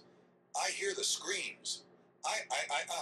Yenna was about to scream, but her mouth was covered by a hand. Kaisel covers Yenna's mouth from screaming with his right, and with his left hand motioning his index finger in front of his mouth, doing the sheesh sign to be quiet. Kaisel, don't scream or you won't make it out alive. We're telling you this because not everyone has remembered what happened and haven't realized we all died, and everyone will blame you for their death, says staring Yenna eyes in Focus, with his right hand covering her mouth and left hand to his face with index finger up in front of his mouth. Lemuel, Yenna, we're trying to help you. That's why Kaisel brought you here. We have a plan to get you out of here before everyone remembers and starts to blame you for everything, says Focus. Kaisel, do you understand? Nod yes if you do, says Focus. Yenna nods her head, yes, with tears in her eyes. Kaisel lets go of Yenna's mouth and drops his hands down, backing away slowly. Yenna begins to cry, covering her face with her hands, and drops to her knees to the ground. Yenna, it wasn't my fault, I swear, please forgive me, says crying and feeling guilty. Elise sits upright and looks at Yenna crying. All three look at her feeling terrible for having told her the truth. Kaisel, Yenna, it's okay, we believe you. Please don't cry, says kneeling on one leg to meet Yenna's eyes. Yenna, really how? Says confused and crying. Kaisel, there was no way you knew those fireworks were for outdoors. After all, it was the club's plan to use them for your performance, right? Says trying to cheer her up. Yenna, I know, but, says teary. Lemuel, yeah, it's okay, Yenna, I forgive you too, says in a sweet tone. Elise, me too sorry about before, it's not your fault, says feeling guilty. Yenna cries for a bit, but Lemuel tells her the plan. Lemuel, sorry, as much as I'd love to comfort you, we don't have time right now. Yenna, tonight you're going to need to leave everyone go as far as you can, okay, Worm, says Focus. Yenna, what, by myself? Says Terry, Alking in and Lemuel. I know it sounds dangerous, but it's the only thing we can do to protect you. But don't worry, I'll give this. Show Yenna a piece of plank wood. Take this with you. All right, you can break tiny pieces to leave a trail, and we can find you like that, says Focus. Yenna, but we don't know what's out there. There could be animals or swamp traps, and remember dying from the elements, says scared and teary. Lemuel, I know it's terrifying, but it's the only way to keep you safe before everyone remembers and decides to kill you for it, says Focus and sad. Yenna, but should we stay together, I might die alone, says scared and teary. Kaisel, Yenna, look, what matters is that you're okay. I promise once everyone understands, we'll come find you and bring you back. Okay, don't worry, please trust us, says Focus and cheering her up, looking in her eyes. Yenna, okay, fine, I trust you tonight, right? Says Terry. Kaisel, thank you, Yenna. Please sleep with Lemuel and Elise. Better to sleep now to gather your strength, says smiling. Yenna, okay, sure, says Terry and smiling a little. Lemuel, all right then, let's get some sleep. It's almost nighttime, Kaisel. Are you going to be here with us? Kaisel, no, there's someone waiting for me, but thank you, I gotta go. Lemuel, all right, see you tonight. Elise, yeah, see you tonight. Yenna, see you tonight, says Terry. Kaisel, sure thing. Kaisel leaves all three behind and walks toward the shed to the right, walks around and sees Autumn, sitting on the ground waiting. Autumn, hey, so what's up? Says curious. Kaisel looks at Autumn with sadness in his eyes, wanting to not tell her, but he promised her. Kaisel, Autumn, what's the last thing you remember? Don't ask why, just say whatever comes to mind, says sad Autumn. Okay, I remember the club, and for some reason I remember smelling smoke, and that's about it, says confused. Kaisel, Autumn, the club caught on fire by fireworks and the ceiling fell on top of us, says Sad in focus. Autumn, wait, no, that doesn't make sense, says Shock, grabs her head with both hands. Kaisel, Autumn, we died that night, he says sad and serious. Autumn, Kaisel, this isn't funny. Kaisel, I wish I was joking, but it's all true. Autumn remembers the screams, grabbing her head with her hands. Autumn, no, no, no, no, no, please tell me, starts crying. Kaisel, look, I know it's hard, but please don't tell anyone. Please promise me you won't tell anyone, says serious. Autumn, how can you be so calm in all this? Where are we, Kaisel? Says crying. Kaisel, I don't know, but I promise I'll figure it all out. Just give me time. Okay, please trust me, says empathic. Autumn, okay, just give me some time, says crying. Kaisel, all right, sure, please wait for me here. I'll come back. I need to talk to some other people, says concern. Autumn, okay, please come back, says Tyrion sad. Kaisel leaves Autumn at the front of the shed to search for his friends. As Kaisel searches for his friends, he feels guilty for telling Autumn the truth and hoping she doesn't do anything dramatic. As Kaisel searches and walks around, he eventually finds them. Gio, Chris, Wayne, Bryce, Efren, Ishmael, and Enzo are sitting in a circle with girls around them, all smiling and laughing, and Kaisel approaches them, feeling nervous because it's a big crowd. Kaisel, hey guys, my bad. I was busy, what I miss, says nervously. Chris, yo, look who came back, says loudly. Wayne, yo, we've been missing you, bro, says smiling. Gio, for real, bro, you were gone the whole ass day, says smiling. Bryce, yeah, what took so long that it takes the whole day, says smiling and confused. Efren, maybe a girl, says smiling and jokingly. Ishmael, was it a girl? Bro, don't fall for their traps, bro. Kaisel, yes, remember the blonde? Says happy. Efren, that cutie nice, don't let us stop you, says proudly. Enzo, yeah, bro, do your thing, we good here, says assuring. Gio, yeah, bro, don't trip over us, says smiling. Kaisel, thanks, I'll get going then later, says smiling. All of Kaisel's friends say bye to, and Kaisel walks away from them, thinking of how bad of a friend he is for not telling them they are dead, especially Enzo, who was going to have a kid. As Kaisel walks, feeling guilty and terrible, the reality of the situation finally sets in, which he tries to fight back the tears as much as he can, saying to himself, I'm sorry, please forgive me, over and over till he's back at the shed. While sitting on the ground, Autumn was waiting for him. Autumn, hey, you're back, says sad. Kaisel, hey, how are you feeling? Says concerned. Autumn, I don't know, says sad. Kaisel, do you want me to sleep with you tonight? Says concerned. Autumn quickly looks at Kaisel with a confused look. Autumn, what? Says confused. Kaisel, I'll sleep with you tonight. Hopefully it makes you feel better, says reassurance. Autumn, no.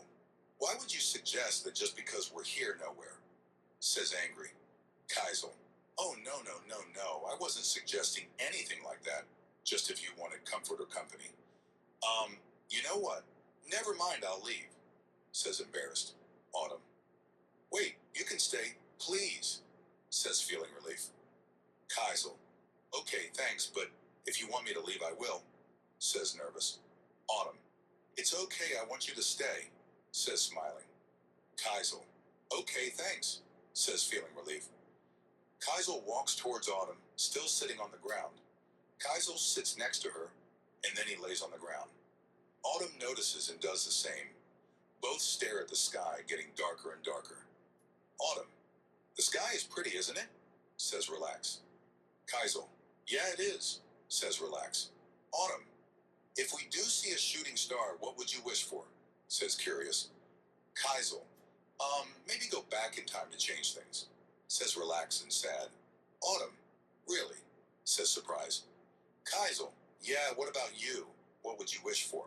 Autumn, to travel everywhere, not just countries, but out in space, different planets, and even other universes. See all types of possibilities and worlds. says Happy. Arnarni Kaisel.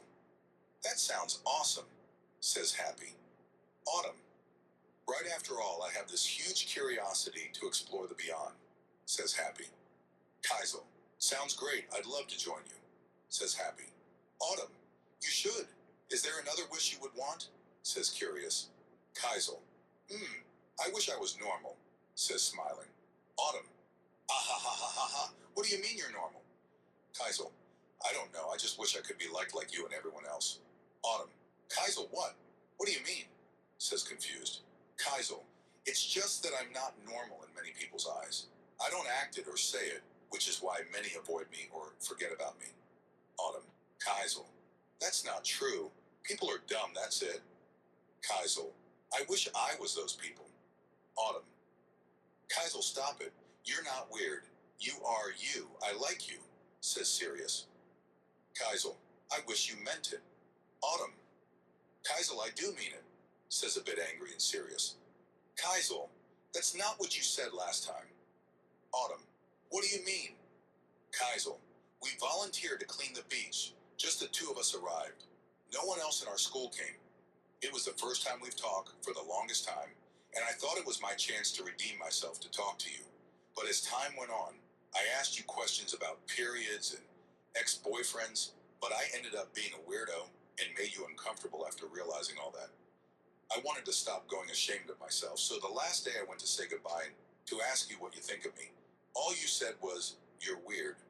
I was disappointed in myself, and it's worse than being hated. All I did was walk away and left you all alone, says Sad. Autumn. Kaisel. No, I didn't mean, I'm sorry, Kaisel, says Teary-Eye. And Kaisel. Don't be. You were right. Good night, Autumn, says Sleepy. Kaisel turns his back to Autumn and closes his eyes to fall asleep. As Kaisel is sleeping, he is woken up by a slight push. Kaisel wakes up, sees a black figure over him, and whispers, Lemuel. Psst, wake up, says Whispering. Kaisel. Who are you? Says Sleepy. Lemuel. Lemuel. Hurry up, let's go, says Whispering. Kaisel. All right, shit. Did I oversleep? Says Whispering. Lemuel. No, well, maybe doesn't matter. Let's go, says Whispering. Lemuel gets up and walks away from Kaisel, and Kaisel gets up and following Lemuel. As Kaisel walks, his eye adjusts to the dark, seeing more clearly, and notes a full moon. As they both walk during the night, they meet up with Elise and Yenna. Elise. Hey, Kaisel, right? Kaisel. Yeah, hi. Yenna. Hi, Kaisel. Kaisel. Hi, Yenna. Lemuel. All right, everyone is here. This is the plan. Me, Yenna, and Kaisel will walk about 5 miles straight, marking the ground with this wood plank. I'll dig into the ground with it, and once we reach 5 miles, me and Kaisel will walk back before everyone wakes up. Yenna. You serious 5 miles? Then you ditch me. How long do you expect me to continue the other 5 or 10? Says Angry. Lemuel. Well, 10 does sound reasonable, since we still don't know what's out there. You could wait for us once you make 10 miles, says casually. Yenna. Are you serious? Okay, fine. How long do you think it'll be before everyone forgives me? Says Angry. Lemuel. I don't know. Maybe days, says Unsure. Kaisel. Everyone processes trauma differently and deals with it differently. It's not easy. Just wait till we come back for you, says Focus. Yenna. All right, sure, fine. I trust you, says Submitted. Elise. What's the signal in case someone is looking for you and you need to come back? Lemuel. A whistle. Do the bomb-dropping whistle, says Smiling. Kaisel. That's a good one, says Cheerful. Everyone laughs a little. Lemuel. All right, let's go. All three go out straight walking beyond the field of grass. Through the night, and surprisingly, it was beautiful. Yenna. How many steps is 4 miles? Says Curious. Kaisel. 8,000 steps. Yenna. Who's gonna count to 8,000? Lemuel. I don't mind counting. I'm pretty good with numbers, says proudly. Kaisel. Thank God, I thought I might have to do it. I didn't really like math, says Cheerful. Lemuel. No, I'll use this wood plank to dig to the ground. It'll help with counting. Yenna. Both of you are seriously odd, says Impressed. Both Lemuel and Kaisel laugh. As all three continue to walk, Kaisel and Yenna lead at the front side by side, and Lemuel at the back dig into the ground. Hearing Lemuel counting, Yenna glances at Kaisel. Kaisel looks at her, and Yenna immediately looks away. Kaisel says, Kaisel, is there something wrong? Says concerned. Yenna, no, well, maybe? Says unsure. Kaisel, what is it? Says concerned. Yenna, well, why are you doing this? Kaisel, you mean protecting you away from everyone? Says confused. Yenna, yes, I mean I'm grateful, but why? We don't even know each other or have any reason to care for each other. Why do this? Says confused. Kaisel, that's a good question. I don't know honestly. Yenna, do you want a reward or something? Says concerned. Kaisel, no, I just feel it's the right thing. Like if I didn't do this, I would regret. I want to keep you safe, says Honest.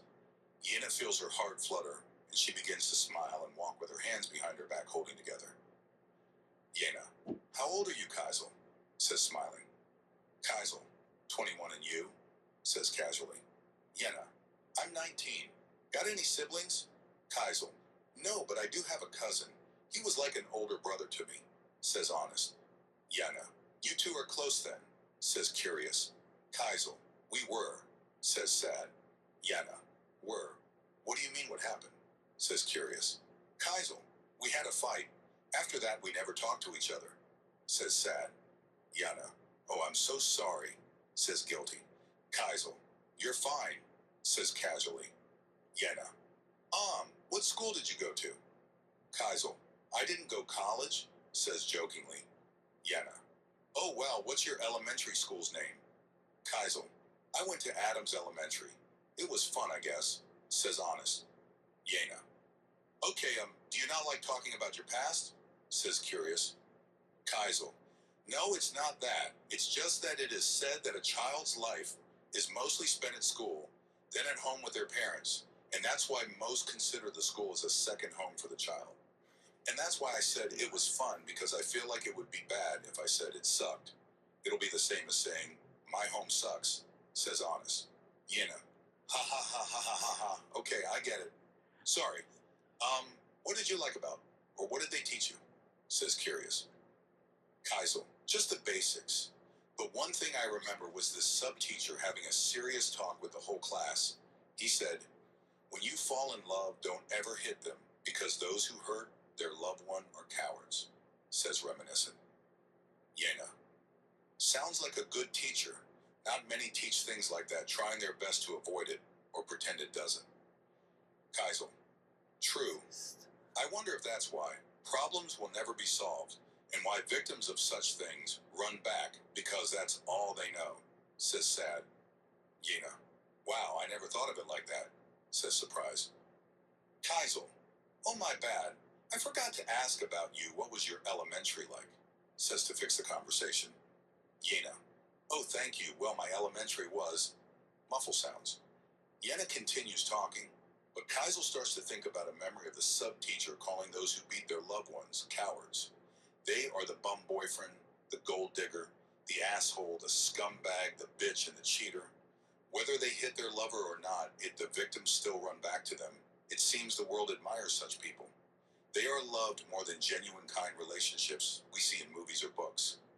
I wish I was more like them. A muffle sound is heard, and Kaisel hears it and realizes it was Yenna saying his name. Yenna. Kaisel. Kaisel. KZ, says waiting for a response. Kaisel. Oh, sorry, I was spacing out, you were saying, says startled. Yenna. I asked you what was your favorite sing-along, says smiling. Kaisel. I guess cleanup time and happy birthday, says jokingly. Yenna. Ha ha ha ha ha ha. Same, I like happy birthdays too, says Happy. Kaisel. Hey, so did you ever play house? Gets interrupted. Lemuel. Hey guys, my bad for interrupting, but I lost count, sorry, says feeling bad. Both Kaisel and Yenna stop to turn and look at Lemuel. Kaisel. Okay, so how far did you get? Lemuel. Honestly, maybe 700 if not less, says Honest. Yenna. But a mile was 2,000. What are we going to do? Says anxious. Kaisel. Damn, the sun might be up soon. And if we're not there when everyone wakes, it'll cause more problems. Lemuel. I think it's best we leave now, and Yenna, you continue, says Honest. Yenna, what? You don't even know how far we are, and you expect me to continue. Kezio, Yenna, listen. Please, I don't want to leave you here, but I also want you to be safe. If you don't want that for yourself, then do it for someone else. Yenna looks at Kaisel, eyes how serious and desperate they were, but also caring. Yenna, fine-o. Take of the plank of wood, but I won't go far if I get tired or find nothing. I'm coming back, okay, says annoyed. Kaisel, thank you, and that's fine. I promise we will come back for you. Lemuel, yeah, see you then. Kaisel and Lemuel walk back to the group and Yenna continues alone, hoping everything goes as planned, but either fate or human nature has a particular way of getting in the way of things.